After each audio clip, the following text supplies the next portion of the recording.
USFL weekly show on the Grueling Truth Sports Network. Yes, I said to USFL, and this is not 1982 or 83. Weird, the USFL is back. The team names are the same. Everything else is completely different, completely changed. We're going to break that down tonight. We're going to look at all the teams in the league. We're going to look at the new rules. And we are going to give you the point spread winner in all four games coming up this weekend. We've got one game tomorrow night, 3 games on Sunday, which means, hey, on Sunday, I'm not stuck with either watching baseball or cutting the grass, which I would choose cutting the grass. And, I don't have to watch the NBA playoffs, so the USFL gives us football, Joe. Anytime we give football, that's great. And right now, I want to remind you, the Grueling Truth is powered by betting.net. Betting.net is your best bet for finding the right sports book or online casino for you. Make sure you check them out at betting.net. I'm your co-host for the USFL Weekly Show, Mike Goodpaster. Right now, I want to welcome in my co-host. We'll be here every week for as long as this lasts. And Joe Spilman is going to be at the opening of the USFL tomorrow, Birmingham against New Jersey in Alabama. What do you think, Joe? Are you excited?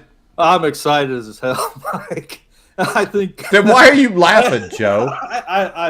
I can't contain my excitement about the USFL. I'm just overjoyed with emotion that I get to go to the inaugural game in Birmingham, Alabama, for the USFL. Not much more exciting than that.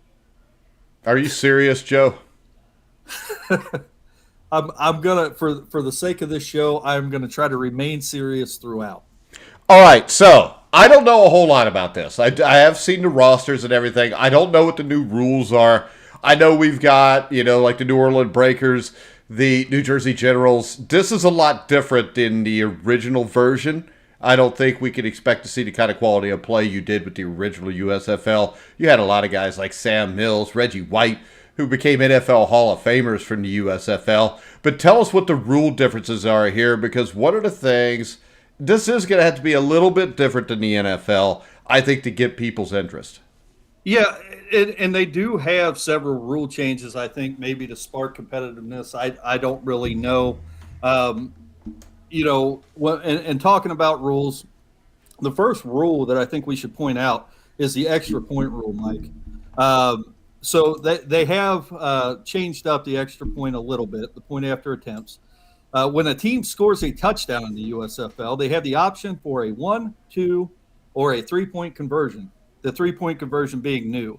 The 1 and 2-point conversion we know about. That is going to be the typical 2-point conversion, and the typical field goal from the ball will be snapped at the 15-yard line for the point after attempt. Now, if a team opts to go for a 3-point conversion in the USFL, it will be a scrimmage play from the 10-yard line, and you have one attempt at that. So you could choose for a 3-point conversion. You have one play from the 10-yard line, and if you are successful on that, you will theoretically have a 9-point score. So basically, with the 3-point attempt, that means a 17-point lead is just a 2-score lead. That is correct. Yeah. In theory, an 18-point advantage would be still a two-score game. Yeah, I know, Joe. I mean, thanks for letting me know. Southern Indiana math, Mike. Indiana math. You live in VV, Joe, and you went to Taylor High School. So the fact that you can actually sit upright right now without drooling on yourself makes you ahead of most people. Mike, I had to move to VV because nobody knew down here what Taylor High School was. Yeah, that always helps. But do you like the 3-point attempt rule?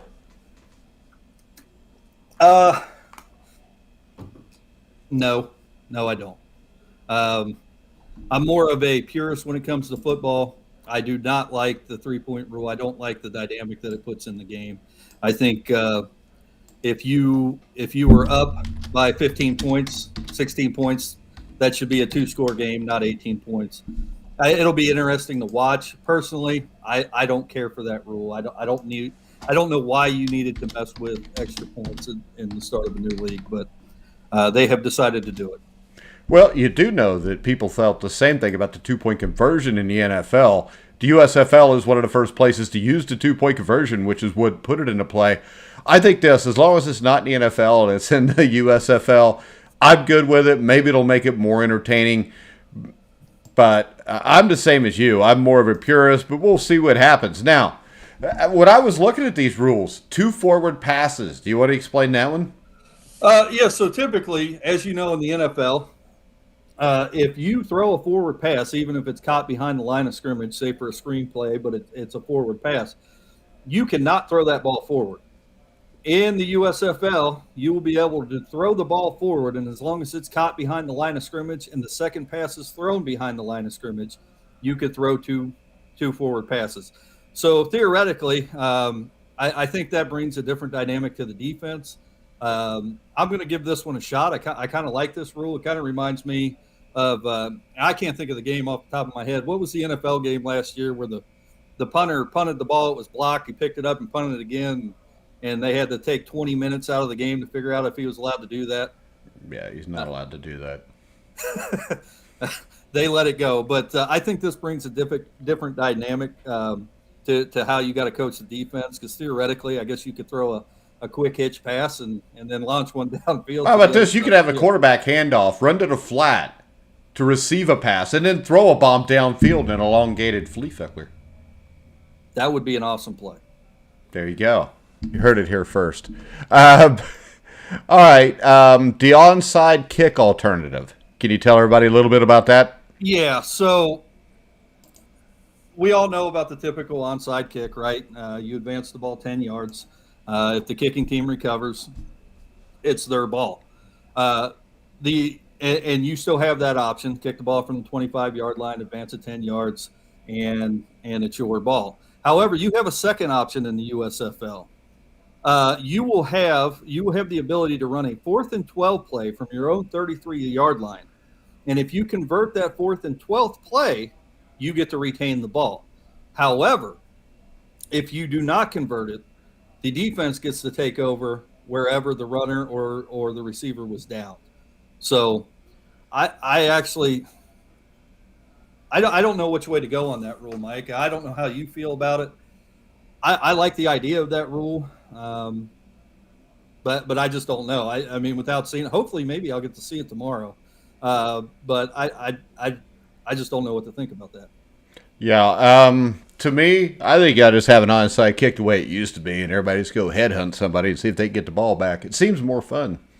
But yeah, I think not headhunt. I was just being facetious. So, Mike, I don't even know off the top of my head. You might. What is the conversion rate of onside kicks in professional football? Oh, I would think the way the rule used to be, I think the conversion was you would maybe get 20% back. I think now that's down to probably 5 to 10% at best. Right. I'm all right with it. Like I said, this is a new league. This, to me, has to be different in the NFL. Because when we look at this, hell, in the NFL, there's not 32 quality starting quarterbacks. So this game, to be interesting to fans, has to be a little bit different. Right. The only thing that I would worry about if I was them would be this.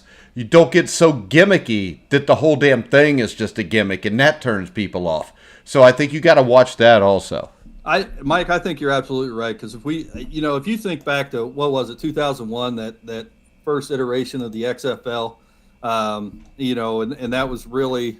Well, it wasn't really the gimmicks. You had to chase for the ball. But the biggest issue there, I think, was just Vince McMahon bringing out the TNA with the girls, and you had the wrestlers there, and I mean there was it was too much like WWE, which in everybody's mind, except for 12-year-olds, is not real. Right. Yeah. So. And I agree with you. I think a little bit of change. Let's try some things out here and see what they do and go into it with an open mind, I think is a good thing. And I absolutely agree. Stay away from the gimmicks. Don't make this a sideshow. Run a professional league. But I do think this. I do think there have to be some gimmicks, because the level of play is going to be nowhere what people see with the NFL. It's going to be nowhere what you see with the CFL. Because both of those leagues are much higher up than what this is. This is minor league football.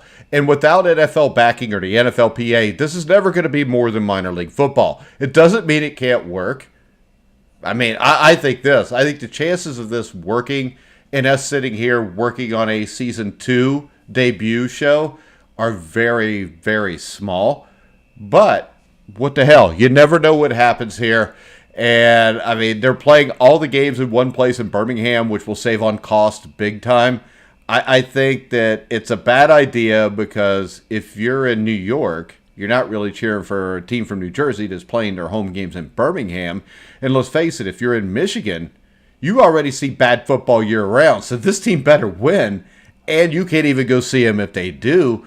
They also have cool uniforms. I was a Michigan Panther fan in the original version of the USFL. But the other rule that really irritates the hell out of me is the American football shootout.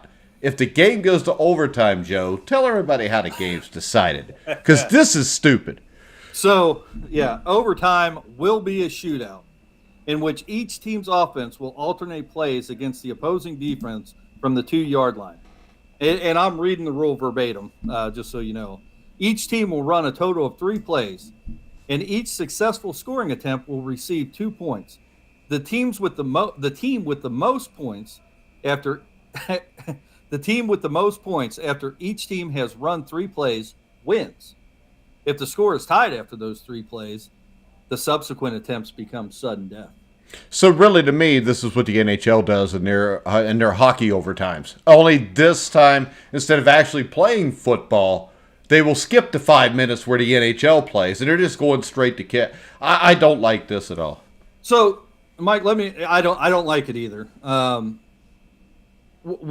hate the college overtime rule, which is similar to this, only you do get 1 or 2 series from the 25 before you start the stupid stuff, because I don't see how you can let something, and this goes for soccer, it goes for hockey, it goes for the NFL, any kind of football. I don't see how you can let a game be decided by something that can never decide it, really, during play. I mean, play the damn game. So let me ask you this, Mike. Why do we have all these professional sports leagues, college sports leagues, and we'll talk about football? Why can't a football league get it right? I don't think the NFL gets it right in their rules. I would rather see an extra half quarter of football played, and you keep doing that. Well, how about this? I would rather it just be like, they do it in high school in a lot of states, or the way college used to do it. Just give each team the ball to 25 and just keep doing it until somebody wins. I mean, it's more like football. I mean, this is not like football. If Michigan's playing Birmingham and it just comes down to 2-point conversions, right? I mean, it's stupid. This is an equivalent to a penalty shot in football, and I don't like it. I don't like it at all. Well, I can tell you this. I understand why you do it in soccer, because soccer, let's face it, you can play for a week and nobody could score. So the NHL, I can see it, especially during the regular season, I can see it with the NHL, and that's when the NHL does it. I don't think they do it in the playoffs. I mean, I think that they play it out in the playoffs, so they do get it right there. My question is this going to be the same way if the USFL gets to Canton for their championship games? All right. Any other rules that I was missing? There is, but I mean, they're kind of irrelevant. They have some changes to instant replay. Essentially, instant replay, there's one group of officials watching the instant replay, and then they make the decision. So the officials on the field, actually, this may be significant with all the talk surrounding the NFL and the bitching about fixed games that I don't necessarily believe. But this definitely leads to things not being so open. So a coach can challenge a play, and they're allowed 1 replay. And all replays will be reviewed in a control center in Los Angeles, where a replay decision will be made and relayed to the officials on the field. So I almost said XFL. The USFL says this will ensure accurate, consistent, and faster rulings. I don't know if I agree with that. I don't know what your thoughts are on that either. I do agree with it. I think it should be done that all the way, because number one, you're asking an official basically to overrule himself in the case like you get in the NFL. The other thing is this. There's always games fixed in every level. Hell, there's been college basketball games that have been fixed. The NBA, we know, was fixed. Pete Rose bet on baseball. Whatever. I don't think somebody in a control center in L.A. is going to make a difference if they're going to fix the game or not. I doubt these games are fixed because, hell, nobody even knows who the most popular team now is. It looks like it's the Michigan Panthers, but shit, they're coached by I Jeff hate 'em. Fisher, so that won't last. I hate them. So, yeah, I don't have a problem with that. Also, let's bring up pass interference because it is slightly different. So, defensive pass interference. The penalty for defensive pass interference will mirror the NCAA rule, with exception. Defensive pass interference will be a spot foul if it occurs less than 15 yards from the line of scrimmage. But it is a 15-yard penalty if the spot of the foul is beyond 15 yards of the line of scrimmage. So essentially... Well, that is the college rule. Right. The goal is to decrease the punitive nature of defensive pass interference. So I don't know why they put exceptions with exceptions because that exactly mirrors the NCAA rule. So essentially, pass interference is a 15-yard penalty. Yeah, which means I'm teaching my guys to just drag the dude down if he's got you beat. Right. Yeah. Why are you going to give up a touchdown if it's a if you so basically, a professional league is going to use a college and high school rule. Well, actually, here's the caveat, Mike. I missed it, and this is my fault. I don't like caviar. It sounds expensive. However, a defender intentionally tackling a receiver beyond 15 yards past the line of scrimmage would be a spot foul. So that sounds like that's going to be a judgment call on the field. Yeah, but the thing is this, Joe. If the ball is thrown 50 yards downfield and I tackle you 20 yards downfield, do I get the ball where I would have been if I wouldn't have tackled? Or do I get the ball where I was tackled at? It's a spot foul, so you get the ball at the, if at the spot it happened. Yeah, so it's still better to tackle the dude unless you're tackling right when the ball's being caught. Right. So yeah. So, I guess this doesn't clarify. I guess it's going to mirror what the NCAA does. It doesn't clarify pass interference in the end zone. So, I guess if a ball's thrown on a Hail Mary into the end zone from the 50-yard line and you commit pass interference, I guess that's going to be a 15-yard penalty. All right, so you want to move on and we'll go ahead and talk about each team maybe? Well, do you think or do you have anything else? Yeah, let's talk about kind of how the league's set up real quick. So in case anybody watching doesn't know, the USFL is going to be made up of 8 teams this year, and it's going to be split into 2 divisions, the North and South. The North Division will consist of the Michigan Panthers, the New Jersey Generals, the Philadelphia Stars, and the Pittsburgh Maulers. The South Division will be made up of the Birmingham Stallions, Houston Gamblers, New Orleans Breakers, and the Tampa Bay Bandits, which, I don't know where they decided some of those teams, but of course the inaugural season will be played in Birmingham, Alabama, at both Protective and Legion Field, as you said. Which coincidentally, I don't know if you know Birmingham, but those are literally right down the street from each other. So, and the playoff game will be in Canton, Ohio, and that the playoffs will consist of the 2 top teams from each division playing each other in a semifinal game that will be held on June 25th of this year, and the championship game of the winner of those 2 semifinal games on July 3rd. It's been reported, of course, Fox Sports owns the USFL. They bought the rights to it. They own it. And it's been reported, they have self-reported that they've committed $150 million to the league. I don't know if that's true or not. Well, they paid a bunch of money for Skip Bayless. So what the hell's the difference? Right. Both are useless, probably. So I do know this as of right now, and this is probably, if you're into betting on football, the USFL is approved to legally gamble in 15 states right now. I can't off the top of my head tell you what those 15 states are. In player pay structure, players will be paid $45,000 a year, players that are on the active roster. Practice squad players will be paid $15,000 a year. They will also receive an $850 bonus per win, and the championship team will receive $10,000 per player if they win the championship. Now, there's another caveat to that. Players are required to pay for their own rooms in Birmingham right now. However, the USFL has worked out a deal that they only pay $75 per day per room, but they are allowed to room with somebody else. So roughly, Mike, that would give a player who wins the championship with a winning record, give or take a few $1,000s. If you win a championship, you're going to be making about $70,000 a year. I disagree. You will not, because you're paying $75 a day for your room. I know. Well, and you got to pay taxes. You do? So my question is this. If I'm Fox Sports and I put $150 million into this project, why the hell can't I make a deal with some hotels to get my guys rooms? I don't know. I think that's kind of egregious that you're paying these guys a minimum salary to play football. Of course, we're doing this show because we love football. I love football. I'm a football fan. I'm willing to drive to Birmingham from Beebe, Indiana to watch spring minor league football.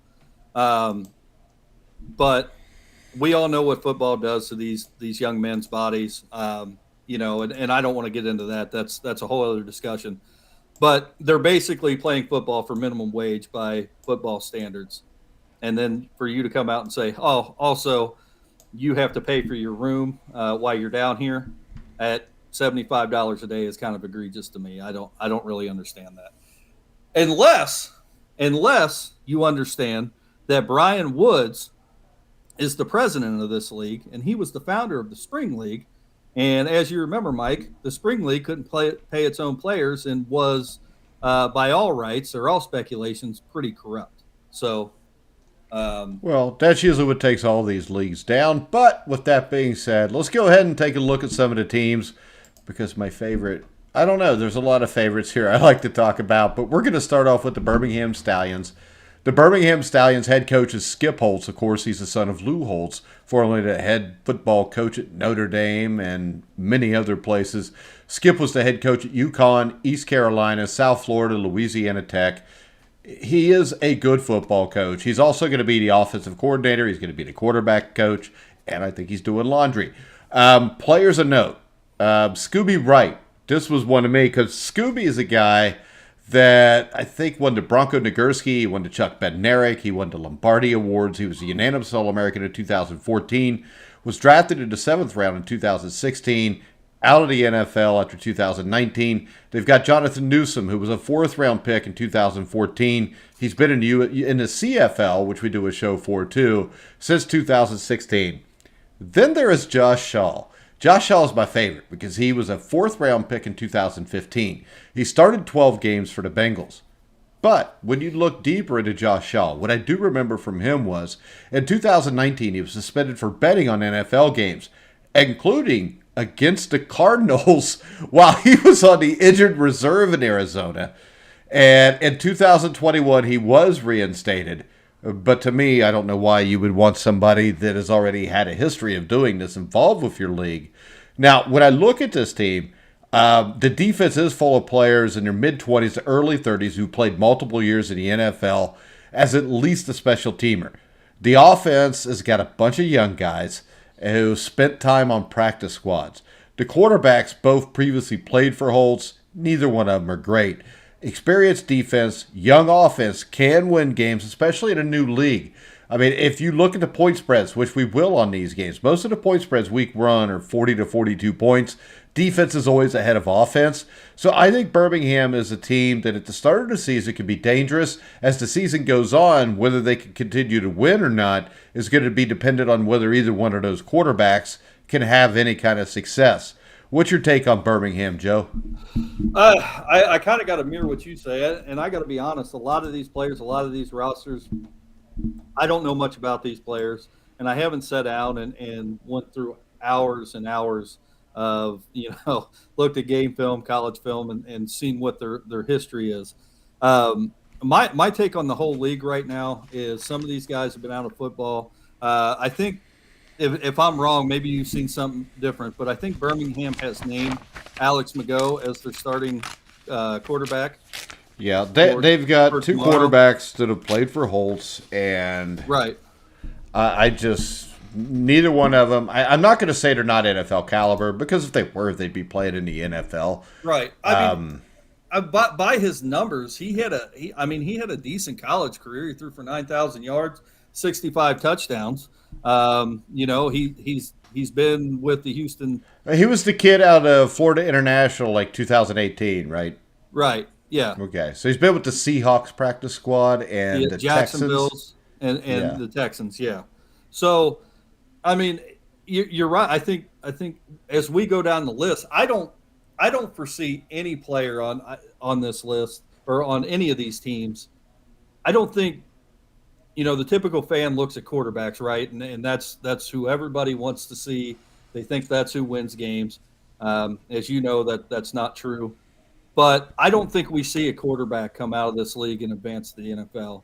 I think you really should have your eye on linebackers, running backs, tight ends. I think that those are the type of players that may be able to develop their game and move forward into the NFL, or really actually the CFL, because the CFL is a step up from this league as it currently stands. The CFL is a significant step up from any league outside of the NFL. Right. So, hey, Joe, you know what, though? If you're a player and you're going to take a risk and go down there, you might as well bet on the games. And if you're going to, find the best place to bet. And that's betting.net, which offers expert and user reviews for every online sportsbook casino in your state. Check them out at betting.net. Go ahead, Joe. Yeah, so I mean, I'm kind of going to look as far as rosters to your expertise and what you think, because I just don't know. I just haven't kept up with these players. I mean, being a fan of football, college football, and the NFL, and now I am going to keep an eye on the USFL, obviously. That's a lot of players to keep up with, and as you know, I'm a huge NASCAR fan as well. So there's only so much my brain can retain when it comes to keeping up with some of these players, and I know that you keep a better eye on that. So I'm going to refer to you on kind of looking at the rosters and where the teams are at. All right, next up, we're going to go with the Houston Gamblers, which were one of my favorite teams. The original Houston Gamblers, run and shoot, Mouse Davis, Jim Kelly, had all kind of receivers all over the place. The Houston Gamblers are going to be coached by Kevin Sumlin, who was the former Houston, Texas A&M, and Arizona head coach. Like the Stallions, I think the Generals' defense features players with pro experience. Unlike the Stallions, though, that experience is not so much in the NFL as it is other minor leagues and the CFL. On offense, they have former, I think it was Northwestern quarterback Clayton Thorson, who I think is a decent quarterback.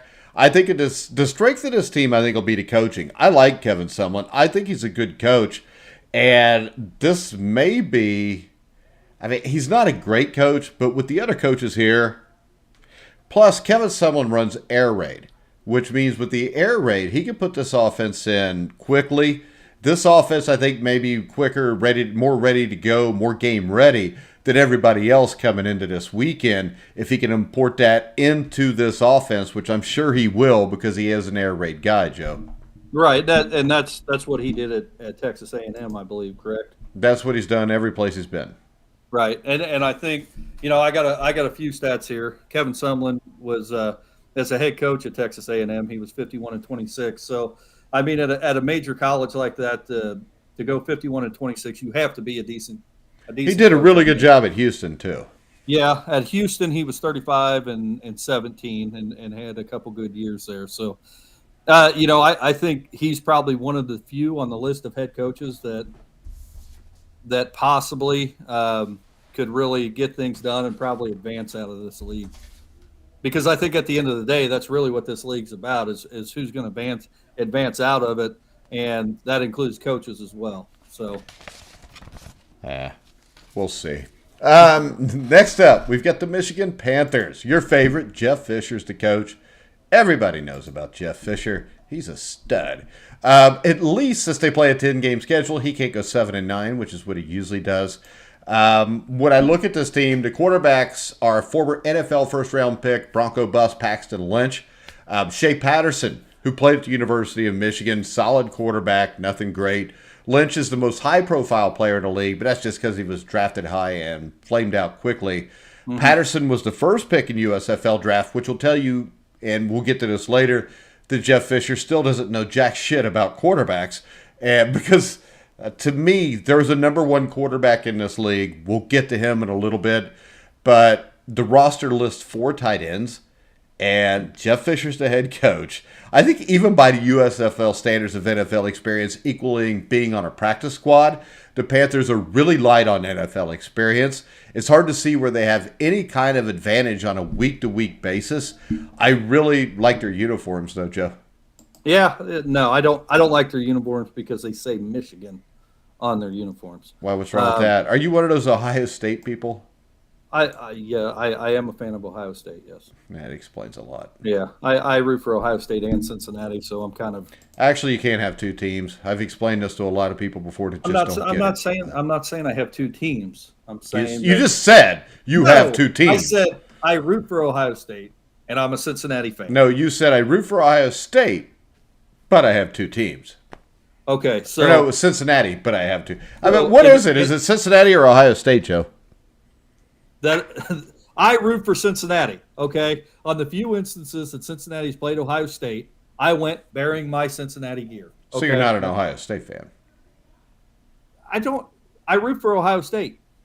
You just said that you root for Cincinnati. I do when they play Ohio State.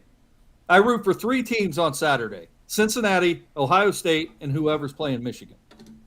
Oh, why do you hate Michigan? Is it just because they have better uniforms? Because Ann Arbor's a whore, Mike. That's really? Because yes. Why are they a whore? Ann Arbor's a whore. I'm not going to get. It's the cesspool of the world. Hail to thee. Wait, who won when they played last? I'm not going to get into that, Mike. Oh, okay. This is a USFL show. I believe it's because you got your OSU kicked. All right, next up, we've got Hold on. What? Hold on. I want to go on a rant. Oh, go ahead. About Jeff Fisher. Why? Everybody else in the world already has. You might as well take your shot at him. Okay. So Jeff Fisher coached in the NFL for 22 seasons, Mike. I told you this before we went live here, and he has 6 winning seasons. He made it to a Super Bowl with probably the most in my opinion, one of the most underrated quarterbacks in NFL history, Steve McNair. And I think if he was halfway decent as a coach and he knew what the hell he was doing, he would have won multiple Super Bowls with that quarterback. I think he's a horrible coach. I don't think he should be coaching high school football on Friday night. And I think this was a publicity stunt by the USFL. Wait a second, dude. You played at Taylor. You've seen a lot worse coaching than freaking Jeff Fisher. It's not about Taylor or me. But you said you didn't think he deserved to play on or even coach on Friday nights. It's kind of harsh. He did go to a Super Bowl. Maybe he deserves to coach at Taylor. Okay. We'll go with that. Or the Detroit Lions. Yeah, the Lions don't deserve that. Are you done ripping this man? Yeah, I'm done with him. Yeah. And plus, he's got that porn stash from the 80s. Oh, that's just and also, I do think that Shea Patterson, I think Jeff Fisher, I don't know who said it, but just reading, I think Shea Patterson's their starter. And he should be. So. All right. He passed on the best quarterback, the only dude that could probably make an NFL roster at quarterback. So we'll talk about that in a little bit. Next up, we get the New Jersey Generals. They've got the former head coach of the San Diego Chargers, Oregon State, Nebraska, Mike Riley. He also has coached in leagues like this before. He coached the San Antonio Commanders of the now defunct AAF from a few years ago, the San Antonio Raiders of the WFL. I really don't know what the hell that is. And then the Winnipeg Blue Bombers of the CFL. Other coaches of note, he does have Chris Dishman, 1991 All-Pro and former UConn head coach. He's got, former UConn head coach Bob Diaco, which you probably remember Coach Diaco. I think he was with Brian Kelly for a while at Notre Dame because he left when they left in the middle of the night from the University of Cincinnati. Most of the rest of the staff has experience as a coach or player at the minor league level. Players of note, Luis Perez. He was one of the stars of the AAF with the Commanders. I think Perez is the second best quarterback in this league. The rest of the roster is filled with guys in their mid to early 30s who have plenty of minor league and NFL practice squad experience and some with active NFL roster experience. I think this team should at least be competitive. I think the players and the coaches have the experience at this level to be successful. And I think it should be an advantage over teams with coaches with no experience or anything close to this level. Because really here, the fact that Mike Riley coached in the AAF, to me, is an advantage. Because if you're Jeff Fisher, or you're a guy that's just been in the NFL or at a major Division I college, Coaching in this league is going to be completely different than what you're used to doing. And I think it helps that you have a coach from Riley that was there. I think New Jersey's going to have a fairly successful season. I have to agree with you. I don't, like I said. Well, yeah, if you want to be right, you're going to have to agree with me. I agree with Go you, ahead. Mike. I don't really have anything to rebut or add. I'm not real familiar with him, Mike Riley, other than looking at his record. So, well, put it like this. Mike Riley's record looks really bad because he's probably best known for his 3-year stint with the Chargers at the turn of the century, which means he was 14-34 during the Ryan Leaf era. Right. Yeah. I don't think he chose Ryan Leaf, but so I'm not going to blame him. And I think he's done a pretty good job at most of the places he's been. And I think this Generals team really have a better secondary than maybe any other team in this league. You got a guy with a Super Bowl ring as an Eagle, Devontae Bosby. Yeah. I think it's a team that actually has some possibilities. And we'll see. So that was a very, very good statement. Well, we'll see. Well, did Steve Risley teach you that on the NASCAR show, which people can see every Sunday night after the race and every Wednesday night? Well, a lot like the NASCAR show, the USFL is kind of like the start of the NASCAR season this year. As you know, Mike, NASCAR's using some new cars this year. So, I know that. I was just talking about that the other day to one of my buddies. So we didn't really know what to expect with NASCAR this year. I don't really know what to expect out of these players in this league. So we'll have to see. All right. Well, next up, we're going to see about let's see where we at. We're going to go with the New Orleans Breakers. All right. Now, the New Orleans Breakers did not work out too well in the last incarnation. And actually, can you tell me the city that the New Orleans Breakers were originally from before they moved to New Orleans? Joe, let's do a little USFL trivia. I feel like it was a city in Texas. It wasn't. It was Boston. So you were really close. Okay. I mean, Boston and Texas are pretty close to each other. I wasn't alive. It doesn't matter. There's a lot of stuff that didn't happen when I was alive that I knew happened. Because you know why, Joe? Because I'm not a Buckeye from Ohio and I can read. Or watch TV. It's more watch TV nowadays because now when I try to read things, the words look so small. All right, the New Orleans Breakers. Larry Fedora. That sounds like something you'd wear on your head. He's the former Southern Miss and North Carolina head coach. But the thing is this, he usually wears a visor. So right there, a guy by the name of Fedora that wears a visor, that gives me a little bit of a funky feeling this may not work out. But they've got a journeyman practice squad NFL quarterback in Kyle Slaughter, who will throw to a pair of former third-round picks in Taywan Taylor, Chad Williams. The outlook for this team to me is this is borderline NFL talent at quarterback and wide receiver. That might be good enough in this league.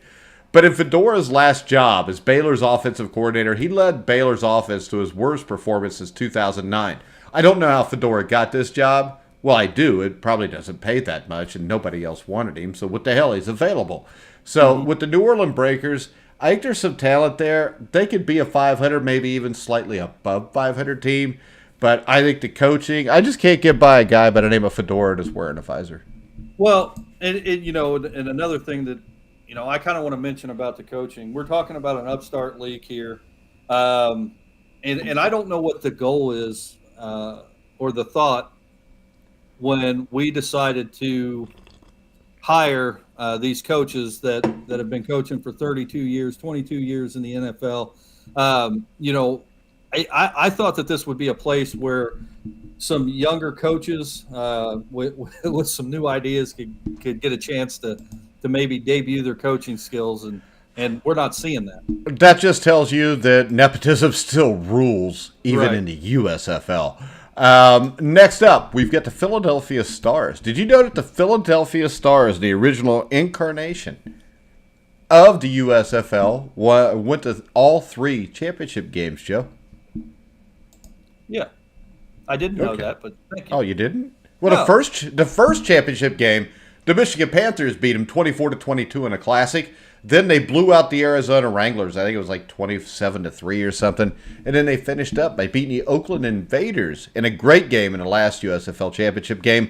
The interesting thing is the Oakland Invaders were the Michigan Panthers before that. So actually, those two franchises played in 2 of the 3 championship games. I didn't. Happy Easter, Chris. Chris says, damn, when will Rock start his XFL? I don't know. As long as he doesn't do that screaming thing before the Super Bowl next year when the Bengals are playing in it, everything will be fine. But the Philadelphia Stars were... Who was this? Do you remember the head coach of the Philadelphia Stars that went to 3 straight championship games, Joe? We're going to teach Joe some USFL history. Learn me some knowledge, Mike, because They had Jim Mora. Jim Mora was the head coach who went on to take the Saints to the playoffs. He took the Colts to the playoffs. And he's most famous for saying, playoffs? But outside of that, Mike, they won back-to-back championships. I think I might have known that. Maybe. Okay. Well, their head coach is not Jim Mora. Far from it. It's Bart Andrus, who is the former head coach in NFL Europe, the Spring League, the UFL, the United Football League, which was an absolute joke, and the CFL. Now, what? He does have a World Bowl championship, though. Oh, good for him. Now, the quarterbacks for him are Brian Scott, who was dubbed the Aaron Rodgers of Division III. He was the 2-time Spring League MVP. And they've got Case Kokus. I don't know. Doesn't really matter.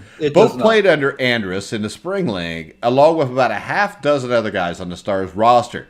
The Stars have 2 things going for them. And that is, Andrus is the only head coach in this minor league who is a minor league lifer. So he knows how miserable it is. You never know if you're going to get paid. And sometimes you have to pay for your own room. The talent level in the Stars... I think their talent level, them knowing their coach, a lot of these players, they may be pretty good at the start. But I think as this goes on, I think the Stars appear to me to have the least amount of players to spend time on NFL rosters.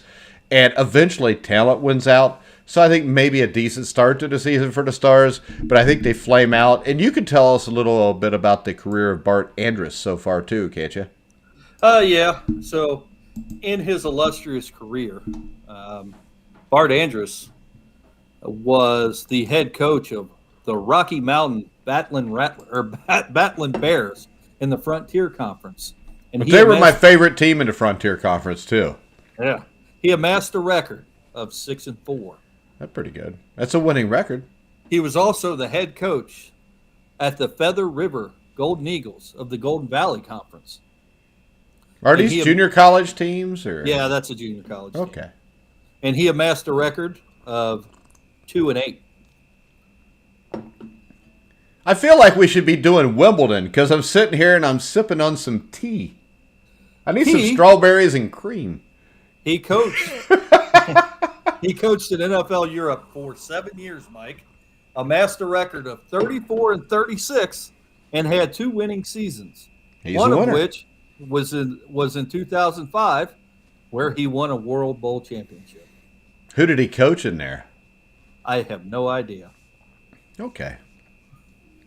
Yeah, you're really helpful. This is like having Steve Risley Jr. I'm just kidding, Steve. I know Steve's watching. He's cussing me out now. All right. Steve. All right, let's move on, and let's go to the Pittsburgh Maulers, which, number one, I don't like them because they're Pittsburgh. Kirby Wilson, who's the head coach. He has been a running back coach in the NFL for 23 years. He is the USFL's only first-time head coach at any level. He's never been a head coach anywhere. He's also the only USFL head coach who is not his team's GM. Other coaches of note on this staff would be nobody. Players of note, you got Kyle Lalaletta, who has already flamed out. European Football League MVP, Madre London. And to me, this is the thing. To be brutally honest here, any notion that the USFL is a developmental league is dispelled by this team. Yeah. Their head coach is a 60-year-old position coach which I guess could be argued is exactly the kind of teacher you want leading a developmental roster. But the Maulers roster is relatively old. Their youngest quarterback is 25. Their offensive line is mostly 27 or older. Their defense has 3 players 27 or older. Heck, their punter's almost 30. It's hard to see this team unearthing any young gems or having a tactical advantage through coaching. I can tell you this. I coached arena football, indoor football. Once you're at 26 or 27 and you're not in the NFL, no matter how good you are, chances are you're not getting into the NFL because they lose interest in you when you get to a certain age. The Pittsburgh Maulers will be the worst team in this league. They are the worst team in this league. And I would say if this team is still, or if this league's still going next year, the Pittsburgh Maulers will have a different name and play in a different city because the people of Pittsburgh won't put up with this crap. What do you think, Joe? I think I have to agree with you. I will say, though, he does have coaching experience from many different good for him. Good NFL He's never been a head coach. I understand that. And he didn't even coach his son's Pee-wee team, Joe. I think you have to give him the benefit of the doubt and see what he's going to do as a head coach. Joe, you have to learn this about me. I don't have to give anybody anything, all right? That's just my opinion. I looked at the roster. The roster is shit. I'm not giving him – he may be a hell of a coach, but the roster is shit. Okay. But I think he certainly has the resume for to at least get a shot to coach the head coach a team in the USFL. You don't agree? Well, I mean, yeah, we got the guy that coached the Smoky Mountain Rattlesnakes or some shit's got a job. Hell. Yep. You coach a junior high team in VV, Indiana. Hell, yeah, you're qualified to coach over the guy from the Smoky Mountain Rattlers. Really. Yeah, I'd run the option in the USFL. You probably would. And then they'll run the option, too. That option is to fire your ass. All right. Next up, I think we're down to the final team, right? I think so. And to me, this is the best team. I don't like Todd Haley because I think he sucks.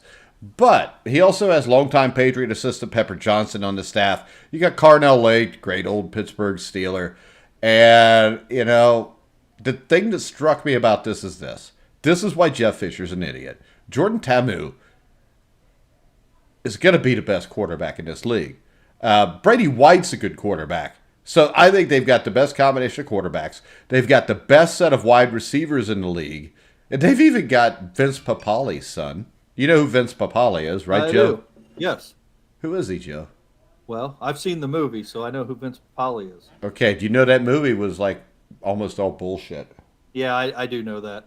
But the one thing about watching... I like the movie still, though, because it had Jim Croce music in it. I like Jim Croce. And it had Dick Vermeil before he started crying everywhere. No, he was always crying everywhere. What's wrong with crying? Nothing. I cry all the time. No, you do. So every time you look in the mirror. I do know who. It doesn't matter what I said. Just carry on, Joe. I'm going to have to replay that. Yeah, I know who Vince Papali is. Okay. It was a good movie either way, but Jordan Tamu should have been the first player picked in the draft. I think he's a guy that can make an NFL roster, possibly as a backup quarterback.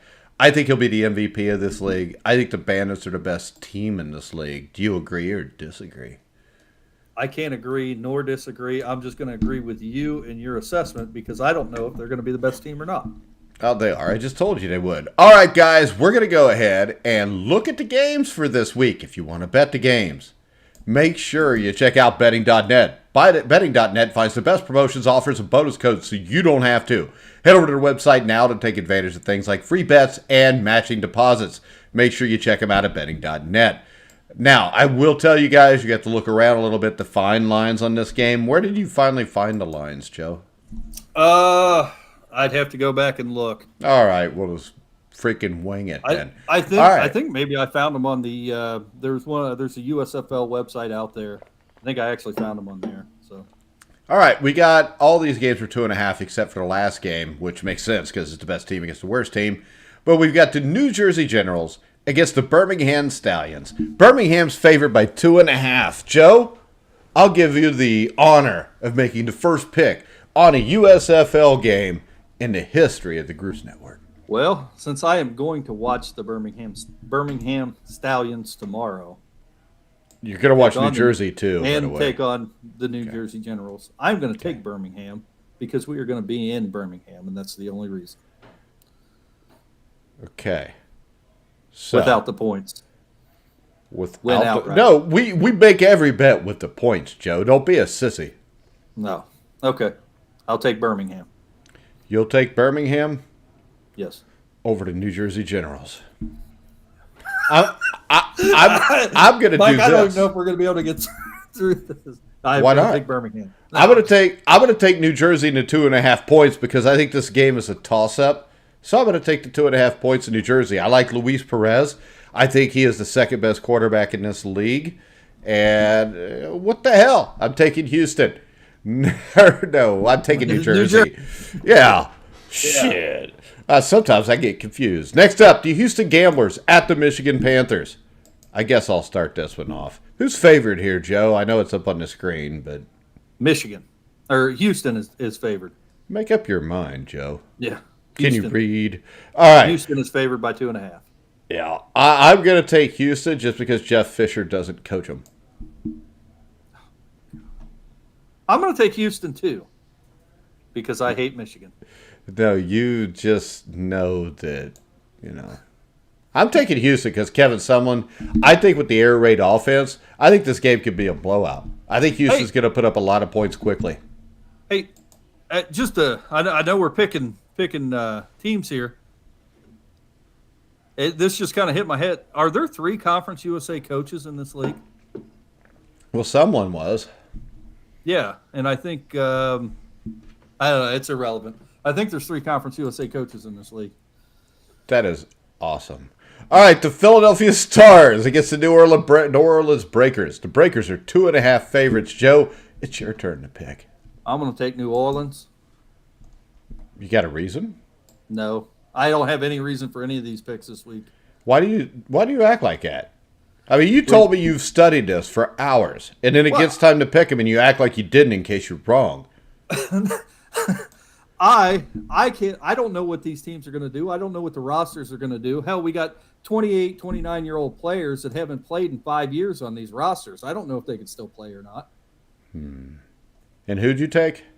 New Orleans. I'm going to think about this. I'm going to go with Philadelphia because I think they're more familiar with their coach, and maybe they could get something done that way. Nah, I'm going to go with New Orleans. Let's see. You're supposed to be writing down what we picked, too. That's what Dan does on the NFL show. Oh. Well, we'll just make it up next week. No, we're not. You will write it down. You'll just have to watch the show again. I wouldn't do that to anybody. Pittsburgh Maulers versus the Tampa Bay Bandus. The Bandus are favored by 5.5. I'll go first. I'll take the Bandus. I think they're going to win by 73.5 points. What do you think, Joe? I'm going to take the Bandits as well. Yeah, I think the Bandits blow them out. Yeah. Do you know who the original owner of the Tampa Bay Bandits was? Mike, I don't know the original anything of the prior USFL. It's John Bassett. John Bassett was one of the richest men in America, and he had a daughter that was like 15, and she was a professional tennis player, and everybody thought she was hot. She wasn't really hot. Did you think she was hot? Well, she was hot for like a female athlete. Is that bad to say? But I mean, let's face it. No, I mean, like Danica Patrick is not like hot as hell. She's just hot as hell because she's about the only girl doing it. Yeah, I'm not going to get into it. My wife's watching. Well, it's just true. What the hell does it matter if your wife's watching or not? Well, your wife controls you? Yes. Well, you're a bitch. Huh. Why do you let your wife control you? I don't know. I have self-esteem issues, Mike. Is it because she's smarter than you? She is smarter than me. I figured that. But it's true, though. Yeah, I thought she was hot. But I was like 14 at the time, so I thought anything with boobs was hot. Hey, Mike, you remember when I was 14, who I told you I thought was hot at a football practice one time? My wife. I did, and you embarrassed the shit out of me, so thank you. That's what I do, Joe. That's why I'm here. I like to mold young men and break them down and break their spirits. Embarrass them, humiliate them, to get them ready for the rest of their life. Because when you're an adult, that happens all the time. We might as well tell that story. So Mike was a football coach of mine when I was a very young man, and Probably the best football coach you ever had, too. Yeah, I was probably the best football player. Yeah, you really weren't. I had guys who played in the NFL, Joe. I'm sorry. Hell of an arm here, Coach. You had a great arm.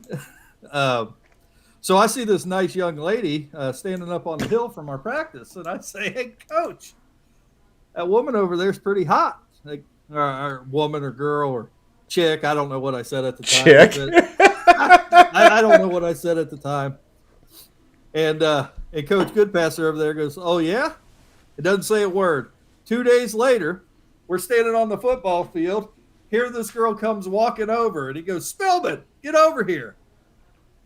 So I ran over, "What's up, Coach?" And, of course, this nice-looking girl's there, woman's there.